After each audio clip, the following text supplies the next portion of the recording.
అధ్యక్ష, ప్రొఫెసర్ జయశంకర్ మీకు అందరికీ తెలుసు. వాళ్ళు ఒకవేళ మర్చిపోయినా మనందరం మర్చిపోలే.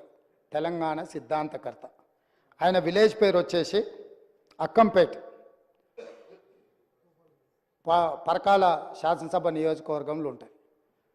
వారు పుట్టి పెరిగి అక్కడనే ఉన్న అక్కంపేట విలేజ్ను రెవెన్యూ విలేజ్ కింద కూడా వాళ్ళు ప్రకటించలే అధ్యక్ష. ధరణి తెచ్చినాం, దందాలు చేసినాం అని చెప్తారు తప్ప కనీసం జయశంకర్ గారు పుట్టి పెరిగిన ఊరు, ఆయన చివరి కోరిక రెవెన్యూ విలేజ్గా అక్కంపేటను మార్చమని వారు కోరుకుంటే 9.5 సంవత్సరాలైన ప్రొఫెసర్ జయశంకర్ గారు సొంత ఊరుని తెలంగాణ రాష్ట్ర చిత్రపటం మీద రెవెన్యూ విలేజ్గా కూడా గుర్తించక ఒక అనాథలాగా వదిలేస్తే మా ప్రభుత్వం వచ్చినాక GORT నెంబర్ 405 7/12/2023 ఎన్నడు అధికారం చేపట్టిన అధ్యక్ష? 7 తారీఖు నాడు, డిసెంబర్ 7 నాడు అధికారం చేపట్టిన మరుక్షణం ప్రొఫెసర్ జయశంకర్ గారు సొంత ఊరును రెవెన్యూ విలేజ్గా ప్రకటించి జీవో ఇచ్చింది. ప్రొఫెసర్ జయశంకర్ గారు సిద్ధాంతకర్తను గౌరవించిన గొప్ప చరిత్ర మా ప్రభుత్వాన్ని.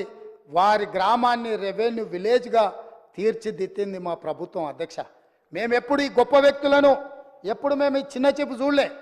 వాళ్ళు పార్టీ పెట్టుకున్న రోజు వాళ్ళకు నిలువ నీడనిచ్చిన కొండా లక్ష్మణ్ బాపూజీ జలదృశ్యాన్ని వాళ్ళ పార్టీ ఆఫీస్కి ఇస్తే కనీసం ఆయన చనిపోయినప్పుడు చివరి చూపులకు కూడా వారిని చూడడానికి, వారిని పరామర్శించడానికి పోలే.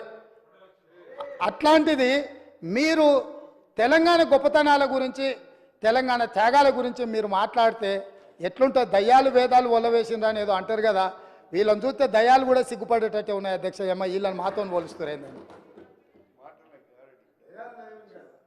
అదే చెప్పిన, అవి కూడా వీళ్ళని చూస్తే కొంచెం వెనక ముందు అయ్యేటట్టుంది. అదేవిధంగా అధ్యక్ష